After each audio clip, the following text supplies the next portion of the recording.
Hello student. आज अपने बात करते हैं जो अपने पिछली वीडियो में पढ़ा था वैदिक मैथ का, उसका पार्ट वन अपने कर लिया था ऑलरेडी। जिन जिन बच्चों ने करके देखा है, कोई भी आपके डाउट्स हो तो वो मेरे से शेयर कर सकते हैं कमेंट के अंदर अपने। उसके बाद में एक वीडियो और आने वाली है, इसके बाद में अपने आपके जो डाउट होंगे उसको मैं सॉल्व करवाऊंगा। आज अपना है सेकेंड पार्ट वैदिक मैथ का, तो ज़्यादा टाइम नहीं लूँगा मैं। सेकंड पार्ट के जो क्वेश्चन है उसमें से आपको इस पूरी वीडियो के अंदर जब आप क्लियर कर लोगे तो एक अंक आपका और जुड़ जाएगा आपके खाते में। जो पिछली वीडियो थी मैं उसमें अपने एक अंक का जितना भी मैटर आ सकता है मैंने आपको पूरा बेसिक से लेकर और आपकी 10th क्लास के लेवल तक आपको समझाया था। अब जो ये वीडियो है इसके अंदर क्या है कि जितना भी आपका मैटर है जो एक अंक का आ सकता है वो मैंने इसमें डाला है। तो चलो इसको शुरू करते हैं, ज़्यादा टाइम मैं नहीं लूँगा। तो वैदिक पद्धति से समीकरणों का हल। अब समीकरण का मतलब क्या है? समीकरण का मतलब है कुछ खास कंडीशन में कुछ ऐसी वैल्यू, जिसे मालूम लिख दूं x इक्वल टू जीरो, यानी कि x का सिर्फ एक ही मान है क्या, जीरो। तो ये क्या है? समीकरण है, यानी कि जिसमें एक निश्चित मान आए किसी चीज का। आप कोई भी एक ऐसी चीज सॉल्व करते हो, आपने बहुत सारी समीकरणें पढ़ी होगी। बिल्कुल बिल्कुल, बहुत सारी समीकरणें पढ़ी होगी जहाँ पे x की वैल्यू बिल्कुल अगर अपने बात करें, जैसे द्विघात समीकरण का नाम आपने सुना है ना।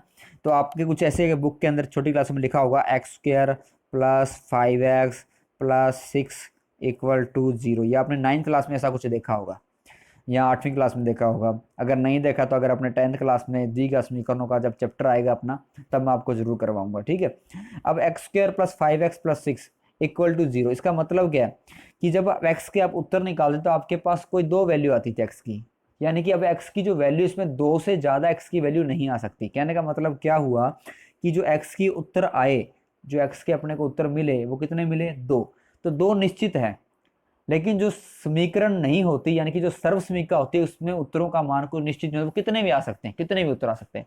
यानी कि समीकरण के अंदर आपका जो भी आंसर आएगा वो निश्चित होगा, चाहे वो दो आए, चाहे वो तीन आए, और चाहे वो चार आए, और चाहे वो एक आए, तो वो निश्चित मिलेगा आपको। तो उसको अपने बोलते हैं समीकरण, ठीक है। अपने इसका कोई लेना देना नहीं है, लेकिन मैंने इस चैप्टर से, लेकिन फिर मैंने आपको ये समीकरण के बारे में बताने के लिए थोड़ा सा बता दिया। तो वो अपने आते हैं अपने चैप्टर के ऊपर। तो आपके जो ये चैप्टर के अंदर समीकरणों का हल है वो अपने वैदिक पद्धति से हल करेंगे।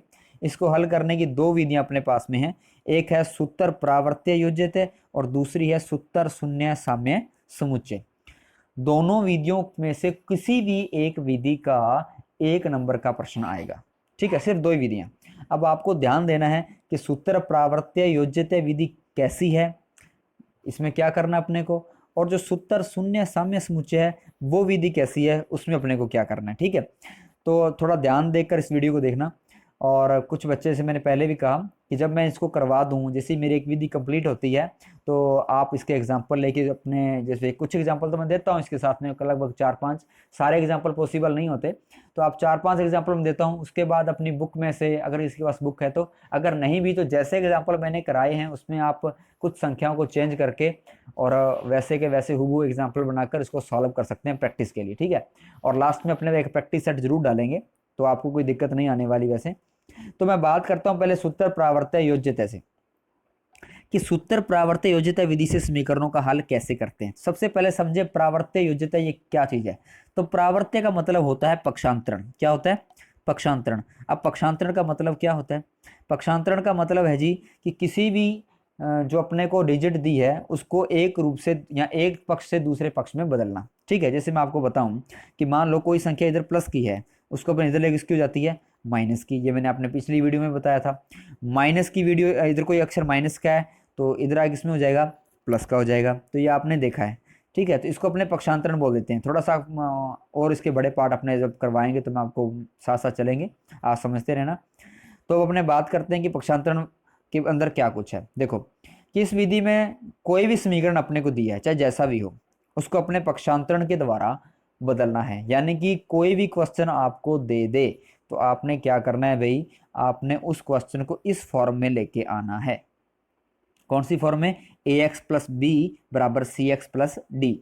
अच्छा, इस फॉर्म में लाने के बाद में जो आपका उत्तर होगा, ये मैंने ब्रैकेट में लिखा है, एक्स बराबर डी माइनस बी बटा में ए माइनस सी। अब चाहे तो इसको याद कर लो, लेकिन मैंने आपको पहले बोला है कि भाई रट्टे मारने वाली कोई चीज़ नहीं करवाएंगे अपने। सूत्र आप रट के जाओ, हो सकता है वहां जाके भूल जाओ एग्जाम सेंटर के अंदर भी क्या था, पता नहीं डी माइनस बी नीचे था कि ऊपर था, है ना। कई बार कंफ्यूज हो जाता है बच्चा। तो अपने कोई भी चीज़ रट के नहीं चलनी। जो भी चीज़ है सब अपनी समझेंगे कि ऐसा क्यों आता है इसका आंसर। तो देखो समीकरण अपने पास में a x plus b equal to c x plus d. तो ध्यान से देखो मैंने इसको इधर सॉल्व किया है कि अगर मैं सी एक्स को इधर ले आऊँ, देखो यहाँ पे कि अगर मैं सी एक्स को इस साइड ले आऊँ, तो आपने छोटी क्लास में पढ़ा है कि जैसे सी एक्स इधर किसका है, प्लस का, और इधर है किसका हो जाएगा, माइनस का। अगर किसी बच्चे को नहीं पता तो मैं बता दूं कि कोई भी संख्या होती है अगर उसका पक्षांतरण करें तो वो संख्या अगर एक साइड में प्लस की है दूसरी साइड क्या हो जाती है, माइनस की। अगर एक साइड माइनस की है दूसरी साइड क्या हो जाती है, प्लस की। तो कहने का मतलब क्या है कि अपने सी एक्स को इधर लेके आए तो सी एक्स इधर प्लस का है, इधर है किसका हो गया, माइनस का। ऐसी बी को अपने उधर ले गए तो बी इधर किसका है, प्लस का, उधर है किसका हो जाएगा, माइनस का। ऐसा आपने क्यों किया, क्योंकि अपने को x की वैल्यू फाउंड करनी है, यानी x का उत्तर निकालना है। तो x वाली रकमें अपने क्या किया, एक तरफ कर ली, बाकी जो संख्या थी उसको अपने एक तरफ कर लिया। तो देखो जी, अब ax माइनस सी एक्स और d माइनस बी, ये चीज बन गई अपने पास में। कैसे बने पता लग गया आपको। अब दोनों में देखो ax माइनस सी एक्स में से मैं कौन सी चीज कॉमन लूँ, कॉमन का मतलब क्या है, जो दोनों में है। तो ax और सी एक्स में दोनों में क्या चीज़ है भाई, x है, वो दोनों में है। x ax वाले में भी है और cx वाले के अंदर ही है, तो मैंने x को क्या ले लिया, कॉमन। तो पीछे क्या बचा भाई, x को कॉमन लेने से यहाँ बच गया, पहले वाले में a बच गया, दूसरे वाले में c बच गया, और बीच में निशान किसका है, माइनस का। तो ये हो गया x ब्रैकेट a माइनस सी बराबर d माइनस बी। अब मेरे को इसकी वैल्यू निकालनी है, x इंटू ए माइनस सी की वैल्यू तो मेरे को निकालनी नहीं है, मेरे को वैल्यू किसकी निकालनी है, x की, क्योंकि यहाँ पे फॉर्मूला किसका है, x का। तो क्या किया, x का मैंने मान इधर रख लिया, और जो ये a माइनस सी एक्स के साथ में, अब देखो x और a माइनस सी के बीच में कोई भी निशान नहीं है, दिख रहा है आपको, कोई भी निशान नहीं है। इसका मतलब क्या है कि जब दोनों संख्याओं के बीच में कोई भी निशान नहीं होता, इसका मतलब दोनों संख्या क्या होती है, गुणा में होती है। क्या होती है, गुणा में। तो x इंटू ए माइनस सी, यानी कि इधर कोई रकम गुणा में है, उसको मैं इधर लेके जाऊंगा तो किसमें हो जाएगी, वो भाग में। तो a माइनस इधर गुणा में, जब इसको इधर ले गया तो किसमें होगी, वो भाग में। तो अपना सूत्र सेम टू सेम बन गया, x बराबर डी माइनस बी बटा में a माइनस सी। यानी कि जो ये समीकरण है उसको मैं ऐसा लिख सकता हूँ। अगर आपके पास में ऐसी समीकरण है जिसमें पहला अक्षर x वाला हो, फिर b यानी कि अचर राशि। अब अचर क्या होता है और चर क्या होता है, देखो ये मैं थोड़ा सा आपको आगे भी बताऊंगा। अचर का मतलब है कोई भी गिनती वाला अक्षर, जैसे 1 2 3 4 5 6 सारे सारे क्या होते हैं, अचर राशि हैं। चर राशि जैसे एक्स वाई ए बी, एक बार फिलहाल आप इतना समझो, जैसे अपनी चरों वाला चैप्टर है तो अब उसको मैं पूरा का पूरा एक्सप्लेन करूंगा, ठीक है। तो अचर राशि जो अपनी गिनती वाले अक्षर होते हैं, ठीक है, मैथ वाले, और जो भी x y a b c कुछ भी ले लो आप, वो क्या होती हैं, चर राशियां। तो आपको क्या करना है कि जैसे ही आपको ऐसा कोई समीकरण मिल गया कि यहाँ अगर नहीं भी मिला तो पहले उसको इस रूप में लेके आना है कि पहले आपको x बनाना है, उसके बाद में कोई अचर राशि आएगी, फिर आपको x रकम आएगी इक्वल टू, और फिर उसके बाद में फिर अचर राशि आएगी। तो उसको सॉल्व कैसे करना है, तो मैं आपको थोड़ा आगे अपने आगे चलते हैं, थोड़े बहुत एग्जाम्पल लेंगे इसके ऊपर, और इन एग्जाम्पलों से आपको पूरी तरीके से समझ में आ जाएगा कि पक्षांतरण या सूत्र प्रावर्त्य योज्यता विधि से समीकरणों का हल किस तरीके से निकालते हैं। तो ठीक है स्टूडेंट्स, अपने देखते हैं आगे कि क्या हो रहा है। तो ध्यान से देखो इधर, अब पता लग गया ना आपको, जैसे मैंने प्लस का इधर जाके क्या होता है माइनस, और माइनस के इधर जाके प्लस। ऐसे गुणा का अगर अपने देखें तो गुणा क्या होगा भाई, भाग, और भाग का क्या होगा, गुणा। देखो यहाँ पे मैंने यहाँ पे लिखा है, थोड़ा ऊपर चला गया तो कोई टेंशन वाली बात नहीं है। अब अपने देखते हैं एग्जाम्पल। पहले एग्जाम्पल देखो, देखो अब मैं एग्जाम्पल की बात करूँ, ये समीकरण आपको दिख रही है, दिख रही है, 12x plus 6 equal to 3x plus 12।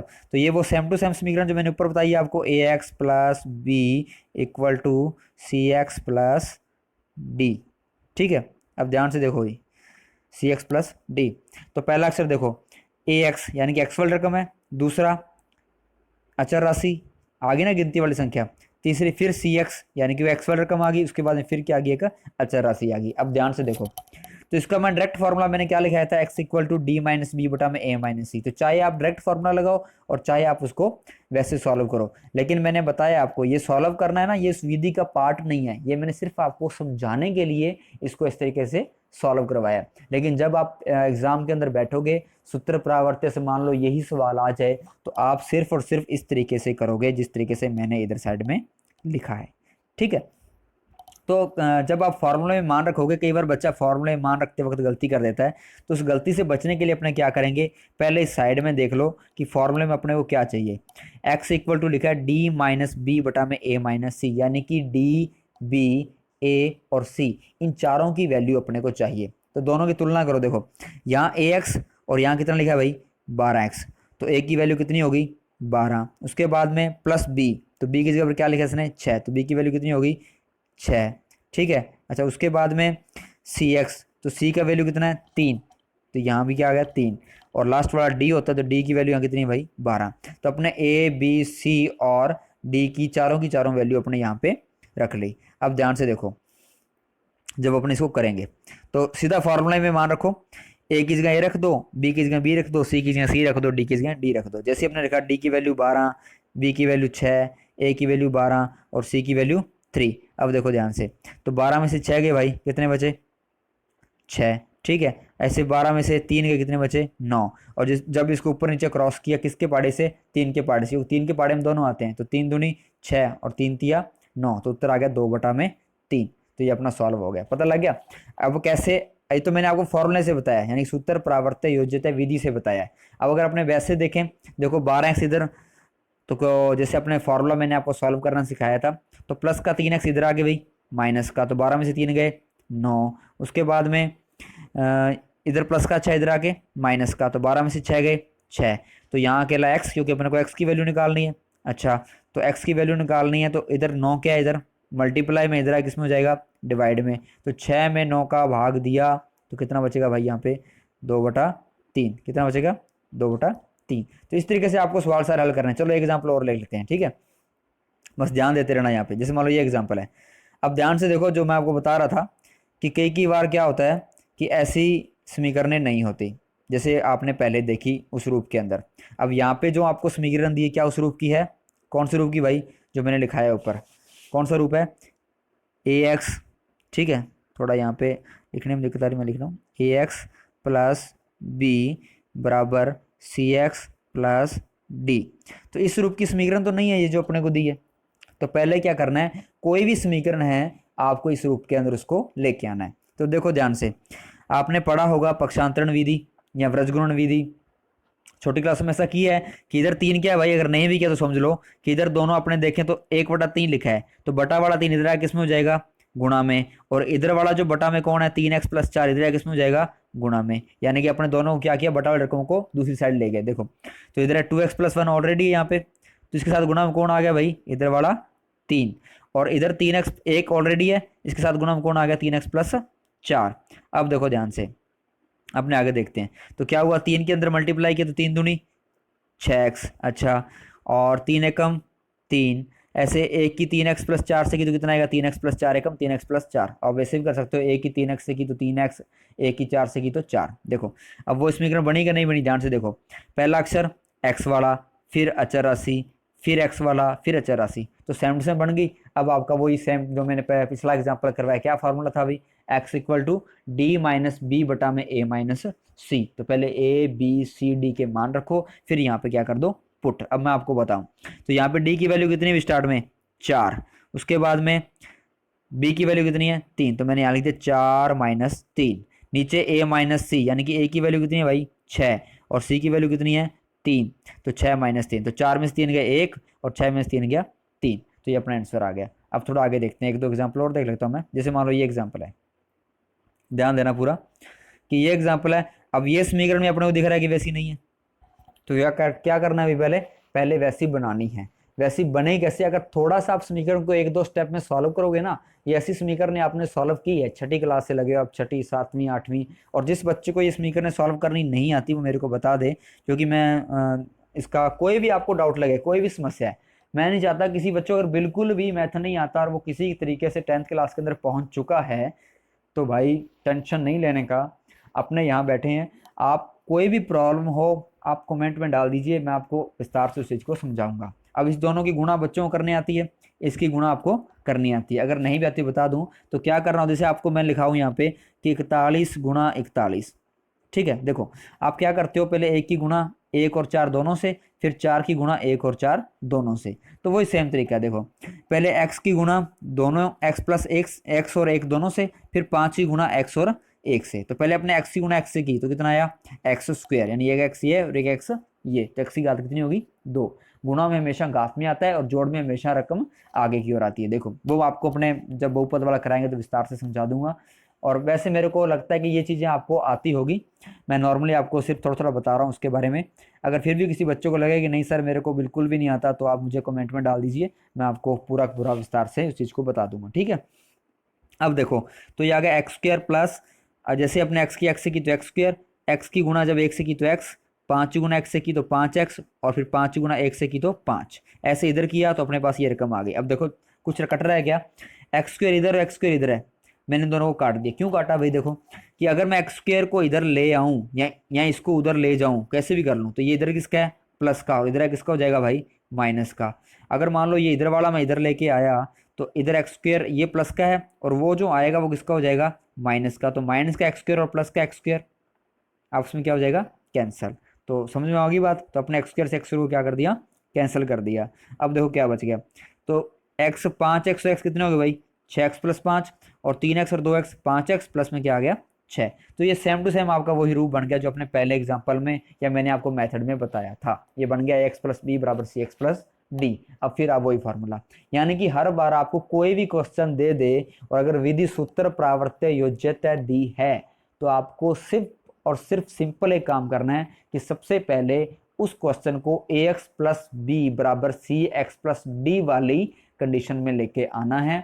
उसके बाद में उसका डायरेक्ट सूत्र x equal to d minus b बटा में a माइनस सी रखना है। तो यहाँ पे अपने d b और a और c की वैल्यू जब रखी तो अपना आंसर आ गया 1।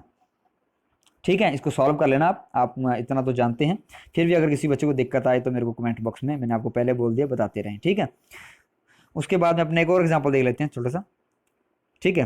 ध्यान से देखो, एक बटा x plus one minus two बटा एक्स माइनस वन। तो इसमें भी क्या हो रहा है भाई, समीकरण वैसे ही नहीं है, तो पहले अपना क्या करना पड़ेगा, उस समीकरण को उस फॉर्म के अंदर लाना पड़ेगा। कौन सी फॉर्म में लाना पड़ेगा, इस फॉर्म में। देखो अब इस फॉर्म में लाने के लिए क्या किया, मैंने देखा कि ये इधर माइनस का है, तो मैं इसको इधर ले गया, किसका हो गया भाई, प्लस का। तो अपने पास ये कंडीशन बन गई, एक बटा एक्स प्लस वन, और ये माइनस वाला इधर प्लस का हो गया, तो बराबर में आ गया, यानी कि टू बटा में एक्स माइनस वन। तो ये सेम कंडीशन बन गई, कौन सी, एग्जाम्पल नंबर 2 जो मैंने आपको ऊपर बताया। देखो एग्जाम्पल नंबर 2 दिखाऊँ मैं आपको, ये रहा, ये सेम कंडीशन है, वो और वो नीचे वाला एग्जाम्पल नंबर 2 देख लिया। अब देखो थोड़ा सा एग्जाम्पल नंबर 4 यहाँ पे, ठीक है। अब देखो ये बिल्कुल सेम कंडीशन बन गई, तो अब आप सॉल्व कर सकते हो सेम टू सेम एग्जाम्पल 2 की तरह। तो मैंने आगे इसको सॉल्व किया हुआ है, ये आप देख लेना, एक्स इक्वल टू आंसर आ गया -3। तो ये आपने पहला मेथड कंप्लीट हो गया कि अगर आपके एग्जाम में सूत्र प्रावर्त्य से क्वेश्चन आता है तो आपका ये मेथड कंप्लीट है। सिर्फ आपको इतना ही काम करना है कि सबसे पहले x plus b equal to c x plus d form में समीकरण को लेके आओ, उसको लाने के बाद में डायरेक्ट सूत्र रखो एक्स बराबर डी माइनस बी बटा में ए माइनस सी। और अगर वो भूल जाओ तो सूत्र को सूत्र का जो उत्तर अपने कैसे निकालना है वो मैंने उसको आपको सॉल्व करके बताया है, आप उस तरीके से सॉल्व करके और उस x का मान है d माइनस बी बटा ए माइनस सी निकाल सकते हैं, ठीक है। तो मेरे हिसाब से जो मैंने समझाया वो समझ में आ गया होगा। फिर भी कोई दिक्कत है किसी बच्चे को तो मुझे कमेंट बॉक्स में जरूर बताएं, क्योंकि मैं नहीं चाहता कि इस लेक्चर को देखने के बाद में किसी बच्चे को कोई मैथ में प्रॉब्लम रहे, ठीक है। वैसे मैं डाउट आपके सारे लगभग क्लियर कर रहा हूँ, फिर भी अगर किसी बच्चे को हो तो मेरे को बताते जाएं। अब अपने आगे वाली विधि का बात करते हैं, सेकंड विधि, सूत्र शून्य साम्य समुच्चय। और इस विधि को सीखने के बाद में अपना 1 नंबर का काम कंप्लीट हो जाएगा। तो देखिए तो स्टूडेंट, सूत्र शून्य साम्य समुच्चय, तो समुच्चय समान, सूत्र शून्य का मतलब क्या हुआ कि जब सूत्र शून्य साम्य, यानी कि शून्य का मतलब क्या हुआ भाई, 0, और साम्य का मतलब क्या हुआ, समान, यानी कि जब समुच्चय समान होगा तो उत्तर हमेशा 0 होगा। अब कैसे होगा उत्तर 0, तो इसकी कुछ कंडीशनें हैं, 6 कंडीशनें टोटल, आपको 6 की 6 ध्यान में रखनी है, ठीक है। मैंने बाकायदा इसको लाइन में लिखा है, ठीक है। आप 6 की 6 ध्यान रखें और बहुत ही इजी तरीके से समझाया, ठीक है। तो मैं पहली स्टार्ट करता हूं। तो पहली कंडीशन देखो क्या है, पहली कंडीशन में क्या लिखा है कि प्रत्येक पद में x सर्वनिष्ठ हो। सर्वनिष्ठ का मतलब क्या, सब में x लगा हो, यानी कि यहाँ की सबके बैक साइड में जो वैल्यू लगी x जैसी वो सब में समान है, तो हमेशा x का उत्तर कितना होगा, 0। अब देखो कैसे, जैसे मान लो आपको ये तरीका दिया है कि a x plus b x plus c x plus d, ये मैंने थोड़ा सा बताया आपको।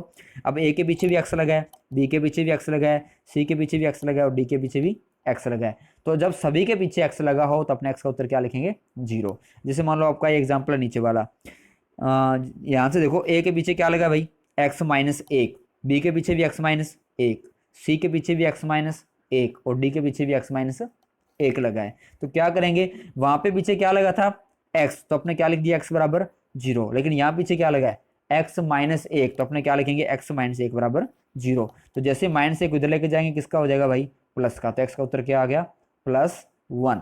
तो कोई दिक्कत, ठीक है। चलो सेकंड एग्जांपल देखते हैं। हर बार आपको ऐसे ही करना है। देखो सेकंड एग्जांपल मैं बताऊँ आपको, ये देखो इसमें दिया आपको 12x + 3x बराबर 4x + 5x, तो सबके पीछे भाई एक्स लगा है, ठीक है। तो एक्स का उत्तर कितना हो जाएगा भाई, जीरो। लेकिन वहां पे अपने एक्स का उत्तर सीधा जीरो क्यों लिखा, क्योंकि वहां पे एक्स नहीं था, क्या था, एक्स माइनस एक था, तो अपने एक्स माइनस एक को पहले जीरो के ऊपर रखा, तो उत्तर आ गया एक्स बराबर एक। जैसे अब अपने इसको थोड़ा सा मैं चेक करवा दूं आपको कि ऐसा क्यों। देखो ध्यान से कि 12x + 3x बराबर अपने को दिया 4x + 5x। जैसे इसको जोड़ा तो 12x और 3x कितने हो गए, 15x, और 4x और 5x 9x। ये मैं इसके लिए चेक करवा रहा हूँ कि आपने कहा कि सीधा सर आपने बता दिया कि x = 0, हालांकि ये मेथड है, लेकिन फिर भी अगर आप कंफ्यूज हो रहे हो कि ऐसा कैसे आता है तो मैं आपको बता दूं। जैसे मान लो इसी सवाल को अपने लिया, तो ये अपने आप बराबर आ रहा है 15x बराबर 9x। इसका मतलब क्या है कि 15x और 9x दोनों क्या है, बराबर है। लेकिन अपने को पता है कि 15x और 9x कैसे बराबर हो सकते हैं ना, तो ये सिर्फ तभी और तभी सिर्फ एक कंडीशन में बराबर होंगे, जब x की वैल्यू क्या होगी, जीरो, ठीक है। तो क्यों यहाँ पे जीरो रखेंगे, तो 15 × 0 जीरो, और 9 × 0 जीरो, क्योंकि अपने जानते हैं कि जीरो का किसी भी संख्या से गुणा करते हैं तो वो क्या हो जाती है, जीरो। तो मतलब x की वैल्यू हमेशा क्या आएगी, ऐसी कंडीशन में जीरो आएगी। समझा की बात, जो पहला मेथड मैंने बताया। तो और भी एग्जांपल अपनी तरफ से लेकर आप बना सकते हैं। जैसे मान लो किसी ने ले लिया 7x + 6x बराबर 8x + 4x, है ना, तो वो भी x बराबर क्या हो जाएगा, जीरो, ठीक है। तो आप जो दोनों एग्जाम्पल मैंने कराए उनके एक एक दो एग्जाम्पल लेके आप इसको थोड़ा सा चेक कर लेना, ठीक है। तो नेक्स्ट एग्जाम्पल देखते हैं अपने क्या दिया इसमें। नेक्स्ट एग्जाम्पल मैंने दिया शून्य साम्य विधि। देखो अब ध्यान से देखो, इस विधि के अंदर क्या, ये जो सवाल दिया है इसके देखो बैक साइड में क्या लगा है, दोनों के 2 × x + 1, दो के पीछे भी क्या लगा है, x + 1, और 7 के पीछे भी क्या लगा है, x + 1 लगा है। इसका मतलब क्या है कि जो बैक साइड अगर x लगा तो x बराबर जीरो, x - 1 लिखा है तो x - 1 बराबर जीरो, और अगर x + 1 लिखा है तो x + 1 बराबर जीरो। तो यहाँ प्लस का किधर है, किसका हो जाएगा भाई, माइनस का। तो उत्तर क्या आ गया अपने पास में, x बराबर -1। इसको अपने जो मैंने आपको बता दूं कि शून्य साम्य के साथ साथ प्रावर्त्य से भी हल कर सकते हैं। क्यों कर सकते हैं प्रावर्त्य से हल, देखो कैसे, कि जैसे अपने दो का अंदर मल्टीप्लाई किया, ध्यान से देखो, दो का अंदर मल्टीप्लाई किया तो क्या बना भाई, दो की x से की तो 2x, दो की 1 से की तो 2, ऐसी 7 की x से की तो 7x, और 7 की 1 से की तो 7। तो अपने पास ये सेम कंडीशन बन गई, कौन सी, वही ax + b बराबर cx + d। तो जब आप ये फॉर्मूला लगाओगे x बराबर d - b बटा a - c, तो भी उत्तर आपका कितना आ रहा है, -1 ही आएगा। यानी कि ऐसे सवालों का आप दोनों विधियों से भी कर सकते हो, या आपने ये बोले कि ऐसा सवाल दोनों विधियों के अंदर भी आ सकता है। तो विधि का नाम याद रखना, अगर शून्य साम्य है तो आप ऐसे करोगे, अगर प्रावर्त्य तो आप ऐसे करोगे। देखो भाई ये तो था पहला स्टेप, मैंने आपको बताया 6 स्टेप है। अब सेकंड स्टेप की बात करते हैं। तो दोनों पक्षों में अचर पद बराबर हो, यानी कि अचर पद मतलब क्या था, मैंने आपको पहले बताया क्या होती है, गिनती होती है। और मैंने यहाँ पे स्पेशल इस चीज़ को मेंशन भी कर दिया है कि अगर किसी बच्चे को बाई चांस कभी भूल जाओ तो यहाँ पे मैंने लिख दिया है कि अचर 1 2 गिनती और अचर जो है एक्स वाई जैसी संख्या, ठीक है। तो जैसे एग्जाम्पल दे दिया 3x + 4 बराबर 5x + 4। तो इसमें ध्यान से देखो दोनों साइड में, इधर भी अचर पद क्या है भाई 4, और इधर भी अचर पद कितना है 4। तो दोनों साइड अचर पद क्या है बराबर, तो एक्स का उत्तर कितना आ गया, जीरो। आप डायरेक्ट लिखोगे एक्स का उत्तर जीरो। अगर ऐसी कंडीशन आती है कि दोनों साइड में अचर पद बराबर हो तो आप सीधा उत्तर लिख दें एक्स बराबर जीरो। क्यों, ये शून्य साम्य विधि के अनुसार। लेकिन ऐसा होता कैसे है, इसके लिए मैंने थोड़ा सा आपको इसको यहाँ पे हल भी करके दिखाया। ये देखो ध्यान से कि जैसे मैं 5x इधर लेके जाऊँगा इसका हो जाएगा माइनस का, ऐसे 4 को इधर लेके उसका हो जाएगा माइनस का। तो 4 में से 4 गए जीरो, इधर क्या बच गया, 3 में से 5x घटाए तो -2x, तो x का उत्तर कितना आ गया भाई जीरो। तो वैसे भी x का उत्तर जीरो आएगा, चाहिए मैंने चेक करके थोड़ा सा बता दिया आपको, और x का बराबर जीरो वैसे भी सामने आ रहा है। लेकिन जब आप एग्जाम में बैठोगे तो आपको भाई ऐसे नहीं करके आना, आपको ये तरीका गलत है बिल्कुल। ये तो मैंने आपको सिर्फ और सिर्फ समझाने के लिए बताया है, आप ऐसे करके आओगे, डायरेक्ट उत्तर लिखोगे x बराबर जीरो, और सामने लिख देना कौन सी विधि, शून्य साम्य समुच्चय विधि, ठीक है। अब देखो आगे, क्योंकि एग्जाम में क्वेश्चन आता है कई बार आपको वो ना तो शून्य साम्य लिखता है और ना ही वो लिखता है सूत्र प्रावर्त्य। तो आपको चेक करना होता है हाँ प्रावर्त्य से हो सकता है या शून्य साम्य से हो सकता है। जैसे अपने ऊपर वाला क्वेश्चन था वो दोनों से हो रहा था, तो दोनों में से कोई भी कर दें उस कंडीशन में, चाहे शून्य साम्य कर दें और चाहे कर दें प्रावर्त्य, ठीक है। अब अपने बात करते हैं एग्जाम्पल नंबर 2, ये इसका सेकंड एग्जाम्पल, ध्यान से देखो। तो अगर चेक करें तो नोट कीजिए, कि इसमें क्या है, दोनों साइड में अपने क्या चल रहा था कि अक्षर पद क्या होना चाहिए, बराबर। तो जैसे ही आप दोनों ब्रैकेटों को गुणा करोगे तो मेरे को लास्ट वाला अक्षर क्या आता है, हमेशा अचर पद आता है। ऐसे इधर भी लास्ट वाला अक्षर क्या आता है, हमेशा अचर पद आता है। आप गुणा मल्टीप्लाई करके देख लेना, मैंने यहाँ पे करके दिखाया आपको, और ऊपर भी दो वेक्टर गुणा करना मैंने आपको दिखाया था। और वैसे भी आप पिछली क्लासों में इन गुणों का इनको करना आप सीख चुके हैं। तो अपने ज़्यादा टाइम यहाँ पे खराब नहीं करूंगा मैं। अगर किसी बच्चे को फिर भी लगे कि मेरे को सर ये गुणा करनी नहीं आती, तो मेरे को कमेंट बॉक्स में ज़रूर बताएं, मैं उसको अलग से मेंशन करके ये चीज़ बता दूंगा। ठीक है, तो ध्यान से देखिए। तो यहाँ पे एक्स का उत्तर जब आपने इसको सॉल्व किया, मल्टीप्लाई करने के बाद में एक्स को एक तरफ लेके गए, हल किया, ठीक है, तो एक्स का उत्तर कितना है भाई, 0। डायरेक्ट उत्तर एक्स का उत्तर 0 आ रहा है। और अगर मैं शून्य सामने से देखूं तो लास्ट स्टेप का मल्टीप्लाई करो, 1 और 9 की गुणा 9 होती है, इधर 3 और 3 की गुणा 9 होती है, तो दोनों अक्षर पद क्या आ रहे हैं आपस में, बराबर। तो एक्स का उत्तर डायरेक्ट क्या लिख दिया, 0। ठीक है, अब अपने बात करते हैं थर्ड कंडीशन पे। थर्ड कंडीशन है, अगर अंश बटा हर में अंश बराबर हो तो हर का योग क्या होगा, हमेशा 0। आपने भिन्ने पढ़ी होगी, ठीक है, और अगर नहीं भी पढ़ी तो मैंने जो इस सवाल को लिखा इसी तरीके से कि आपको समझ में आ जाए। कोई भी ऐसी संख्या जो इस रूप में मिल जाएगी, जैसे मान लो मैं लिख दूं 1/2, तो ये क्या है भाई, भिन्न होती है। क्या होती है, भिन्न। इसके ऊपर वाले अक्षर क्या बोलते हैं अपने, अंश, और नीचे वाले को क्या बोलते हैं, हर। ये आपको छोटी क्लासों में आ चुका है। तो ये कह रहा है अगर कोई ऐसा भिन्न के रूप में आपको सवाल दिया है जिसके अंदर अंश बराबर है, यानी अंश का मान बराबर है, अगर दोनों, जैसे मान लो यहाँ पे इसका भी एक और इसका भी एक, दोनों अंश के आपस में बराबर हैं, तो हर का योग आपको क्या करना है, 0 के बराबर रखना है। देखो कैसे, यहाँ पे अंश बराबर थे तो आपने इस हर का जो नीचे वाला पार्ट है इसका आपने क्या कर दिया, योग कर दिया। जोड़ने के बाद क्या रख दिया, इसको 0 के बराबर। तो जैसे ही जोड़ा, एक्स और एक्स कितने हो गए भाई, 2x प्लस ए प्लस बी बराबर 0। तो यहाँ पे अपने को मान किसका निकालना है, एक्स का। तो अकेली एक्स वाली रकम यहाँ रख ली, ए और बी को उठा के अपने ले गए जी इस साइड में। तो यहाँ प्लस के इधर आके इसमें हो गए माइनस में। अब क्या किया, सिर्फ क्या रखना है यहाँ पे, एक्स, लेकिन यहाँ पे साथ में कौन है भाई, 2, तो 2 को उधर ले गए किसमें हो गया, यहाँ मल्टीप्लाई यानी गुणा में, उधर जाके किसमें हो जाएगा, भाग में। तो उत्तर आ गया -a-b/2। अगर -a और -b में माइनस अपने कॉमन ले लें, क्योंकि दोनों में लगा हुआ है, तो माइनस कॉमन लेंगे तो उसका उत्तर क्या हो जाएगा, माइनस बार ब्रैकेट में क्या आ जाएगा, a+b/2। ये आपको छोटी क्लासों में पता है इस मेथड का, थोड़ा सा बेसिक चीज़ें। अगर फिर भी कुछ दिक्कत हो तो नो डाउट नो प्रॉब्लम, आप मेरे को बता सकते हैं। ठीक है, तो अब अपने देखते हैं जी नेक्स्ट एग्जाम्पल, इसका एक एग्जाम्पल और देख लेते हैं, उसके बाद अपने नेक्स्ट पार्ट की ओर बढ़ेंगे। अपना तीसरा चल रहा है, 6 है टोटल। देखो ध्यान से, ये अपने को दे रखा है m/2x+1 प्लस m/3x+4। तो देखो ध्यान से, इसमें आपका m क्या है भाई, अंश का पार्ट फिर बराबर है, तो क्या करना है, वही तरीका, हर का जोड़ करो, 0 के बराबर रखो। जैसे ही हर का जोड़ किया, 0 के बराबर रखा, तो उत्तर अपने पास में आ गया x बराबर -1। तो ऐसे बहुत से एग्जाम्पल आप लेके इसको और प्रैक्टिस करके इसको पक्के तरीके से अपना हल कर सकते हैं। अब अपने बात करते हैं फोर्थ तरीके की। तो फोर्थ तरीके के अंदर क्या है, फोर्थ कंडीशन में ये बोल रहा है कि अगर दोनों पक्षों के अंश व हर का योग बराबर हो तो योग इक्वल टू क्या होगा, 0। तो चौथी कंडीशन है कि अगर सवाल आपको ऐसा दे दे कि जिसमें अंश व हर का योग बराबर हो, जैसे मान लो ये सवाल दिया है, तो आपने पहले अंशों का जोड़ किया, अंश यानी कि ऊपर ऊपर वाले, तो ऊपर वाली संख्या कौन सी है भाई, 2x+3 और 2x+5, दोनों का आपने कर दिया जोड़। तो आपके पास उत्तर आया जी 4x+8, क्योंकि 2x और 2x 4x और 5 और 3 8। ऐसे ही आपने हर का जोड़ किया, 2x+5 प्लस 2x+3, तो उत्तर कितना है अभी, 4x+8। तो दोनों का उत्तर क्या आ रहा है भाई, बिल्कुल बराबर आ रहा है। तो आपने करना क्या है, जो जोड़ आएगा यानी कि जो दोनों का जोड़ बराबर आ रहा है उसको क्या रखना है, 0 के बराबर। तो 0 के बराबर रखा तो क्या हुआ, प्लस का इधर आगे माइनस का, और गुणा का 4 इधर आके भाग में, तो उत्तर आ गया जी -2। समझ में आ गई बात। तो ऐसे क्वेश्चन आते हैं जिसमें अंश और हर का जोड़ बराबर हो, तो आपको क्या करना है, उन दोनों के जोड़ में से उस जोड़ को क्या करना है, 0 के बराबर लिखना है। तो एक दो एग्जाम्पल मैंने शायद और किए हैं, यहाँ पे नीचे देख लो आप, ध्यान से देखो, इसको थोड़ा ढंग से समझना। अब आपने यहाँ पे अंश का जोड़ किया, ऊपर वाले का क्या आया भाई, 3x+4 प्लस x+1 कितना आ गया, 4x+5। नीचे हर का जोड़ किया, कितना आया, 6x+7 प्लस 2x+3 बराबर कितना आ गया, 8x+10। अब आप सोचोगे सर ये तो अंश और हर का जोड़ बराबर ही नहीं हुआ, तो क्या करें।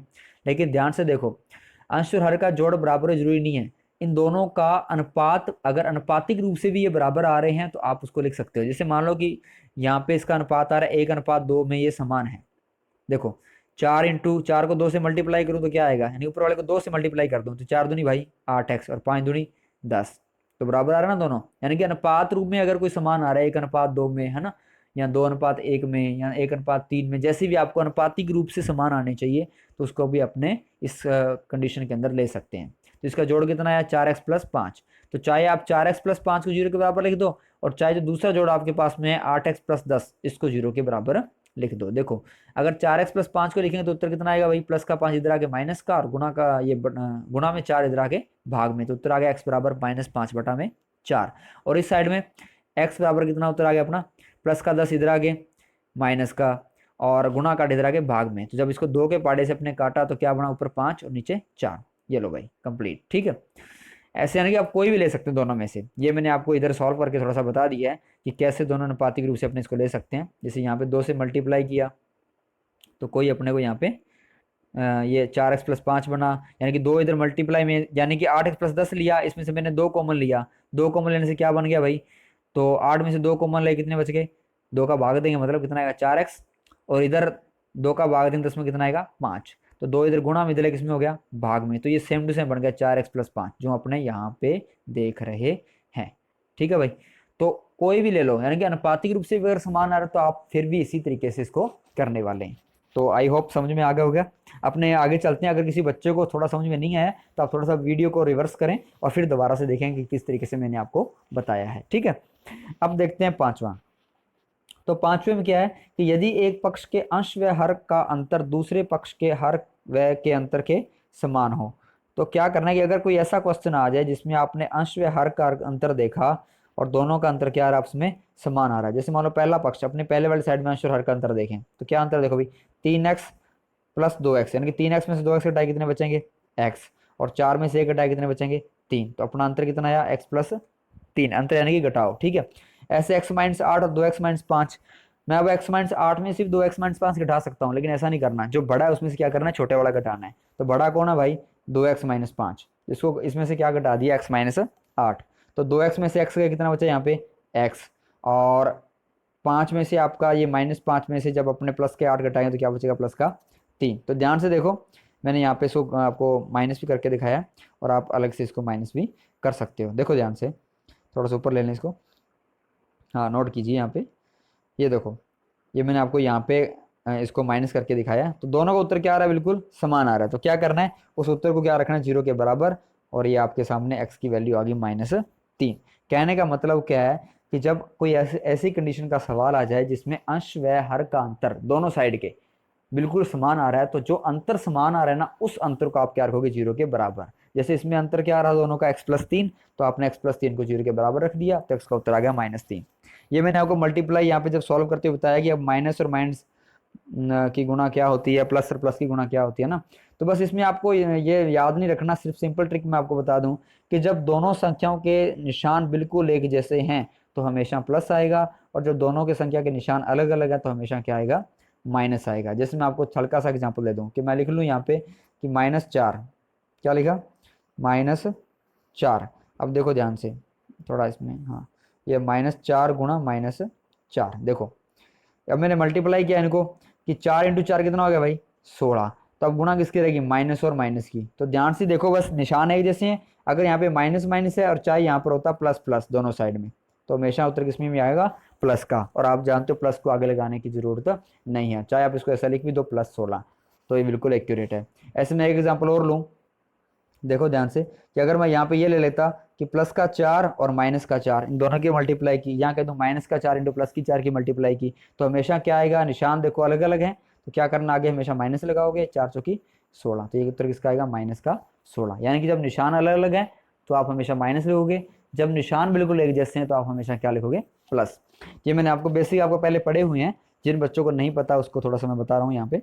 अब देखो आगे अपने इसका एग्जाम्पल नंबर 2, मैंने 2 एग्जाम्पल लिए हैं, और ये एग्जाम्पल सेम टू सेम, मैंने ये एग्जाम्पल लेने का मेरा मतलब क्या है, इसका मतलब कि ये सेम टू सेम आपके अनुपातिक फेवर के अंदर शायद आ रहा है। देखो पहले पक्ष में ध्यान से देखो कि आपने यहाँ पे x - 8 और 3x - 2 का अंतर देखा, मैंने यहाँ पे माइनस करके दिखाया आपको, तो क्या उत्तर आया भाई 2x + 6।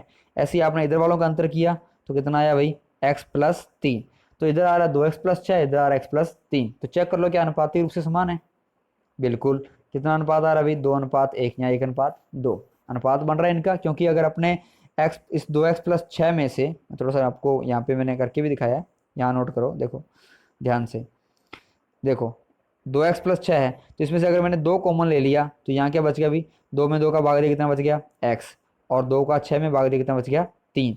तो इधर 2 मल्टीप्लाई में, इधर किसमें हो गया गुणा में, 2 की गुणा की 0 से कितना आ गया 0, और इधर अकेला क्या बच गया x+3। तो ये सेम टू सेम बच रहा है x+3। कहने का मतलब क्या है कि अनुपात का जो फेवर है बिल्कुल समान है, तो चाहे आप x+3 ले लो चाहे आप ले लो 2x+6। मैंने यही बताया ना कि अंश और हर एक साइड का उनका अंतर अपने को 0 के बराबर लिखना है। तो इसका अंतर x+3 भी आया और 2x+6 भी आया। तो आपने x+3 को जब 0 के बराबर रखा तो क्या आया x बराबर -3, और जब आपने 2x+6 को 0 के बराबर रखा तो क्या आया आपका x बराबर -3। यानी दोनों उत्तर क्या बिल्कुल एक जैसे, तो कोई भी रख सकते हो आप, ठीक है। तो ये आपका इस तरीके से ये आपका मेथड हो गया। कितने मेथड हो गए टोटल अपने, टोटल अपने मेथड हो गए जी 5। अब अपना लास्ट मेथड है, बिल्कुल लास्ट मेथड, और ये बहुत इंपॉर्टेंट है क्योंकि अब तक जितने एग्जाम हुए हैं उनके अंदर ये मेथड हर हालात के अंदर आया है। देखो ध्यान से, पूरा कोशिश करना अपने को समझने की, आप ध्यान समझने पे लगाइए। अगर कोई चीज़ समझ में नहीं आती तो वीडियो को थोड़ा बैक करें और दोबारा देखें। अगर फिर भी समझ में ना आए तो मेरे को कमेंट बॉक्स में जरूर बताएं, ठीक है। देखो जी, दोनों पक्षों के अंश समान और हरों का योग भी क्या हो समान। कि अगर कुछ ऐसा सवाल आपके पास में आता है जिसमें दोनों साइड के अंश भी एक जैसे हों और हर का जो जोड़ है वो क्या हो समान हो। जैसे मान लो इधर देखो अपने कि ये जो क्वेश्चन है इसमें अंश कितने भी सभी एक एक, यानी अंश क्या है बिल्कुल समान। तो पहली कंडीशन अपनी सेटिस्फाई कर रहा है। सेकंड कंडीशन देखो कि हर का योग समान, हरों का जोड़ क्या होना चाहिए एक जैसा होना चाहिए। तो पहले अपने इस साइड के हरों का जोड़ किया, यानी x+2 + x+3, तो कितना आया भाई 2x+6। अब इधर वाले का जोड़ किया तो x+2 और x+4 को जोड़ा तो कितना आया 2x+6। यानी कहने का मतलब क्या है कि दोनों के आपस में बराबर। तो इसमें जो बराबर आ रहा है तो अपना क्या करना है, ऐसी कंडीशन कोई आ जाए तो हरों के योग को 0 के बराबर लिखना है।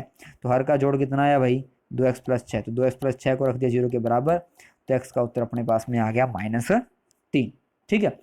तो इस तरीके से अपने को सारे एग्जाम्पल करने, जैसे लास्ट एग्जाम्पल मैं आपको ले लूँ यहाँ पे, और ये शायद पिछले बार नहीं, उससे पिछले बार शायद एग्जाम के अंदर आया था ये सेम टू सेम एग्जाम्पल।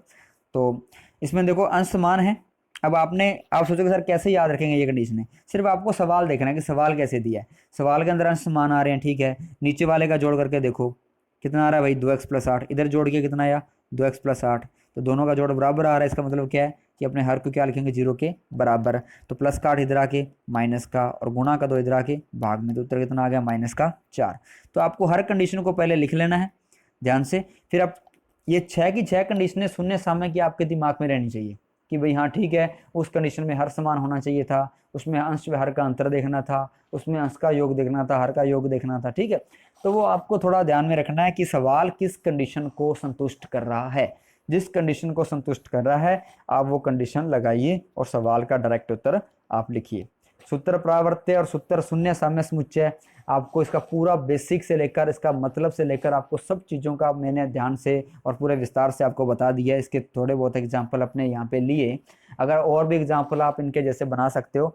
अब मेरे को ये आपका जो सेकंड पार्ट है बिल्कुल पूरे तरीके से कंप्लीट हो चुका है, और मेरे को पूरी उम्मीद है कि आपको ये पूरा पूरा समझ में आया। और जिन बच्चों ने ये पूरा पूरा पार्ट देख लिया और उनका एक पार्ट का जो है आपका ये अंक है पार्ट नंबर 1, कहने का मतलब क्या है कि वैदिक मैथ के अपने 2 क्वेश्चन कंप्लीट कर ली हैं। पहला क्वेश्चन पहली वीडियो में 1 नंबर का, दूसरा क्वेश्चन दूसरी वीडियो में जो अपने आज की उसमें 1 नंबर का। टोटल नंबर अपने हो गए 2, यानी कि 2 मार्क्स का काम अपना कंप्लीट है। और टोटल नंबर का कितना क्या है चैप्टर ये 4 का, यानी कि अपने कितने मार्क्स का काम रह गया 2 नंबर का मार्क्स का जो अपना काम रह रहा है वो अपने आने वाले अगली वीडियो के अंदर मैं आपको जरूर बताऊंगा। तो कोई भी दिक्कत हो आप कमेंट बॉक्स में मेरे को जरूर बताइएगा, और उम्मीद करता हूँ कि आपको ये वीडियो पसंद आई होगी। सारे बच्चे जब वीडियो को देखें तो पूरा ध्यान से और लास्ट तक देखें, और उसमें आने वाली कोई भी डाउट है मेरे को जरूर बताएं, क्योंकि अगर आप पूरे वीडियो को देखोगे तो आपको पता चलेगा कि सारा का सारा कंसेप्ट अपना क्लियर हुआ है कि नहीं हुआ, ठीक है। तो कई बच्चे हैं, मैंने कल भी वो उन्होंने आधी अब तक कुछ किया था, पूरा अब तक काम नहीं किया है। तो जो कर रहे हैं कोई बात नहीं, आप आराम से कीजिए जैसा आपको टाइम लग रहा है, लेकिन जो कर रहे हो तो पूरा ध्यान से कीजिए। तो आज के लिए बस इतना ही, धन्यवाद।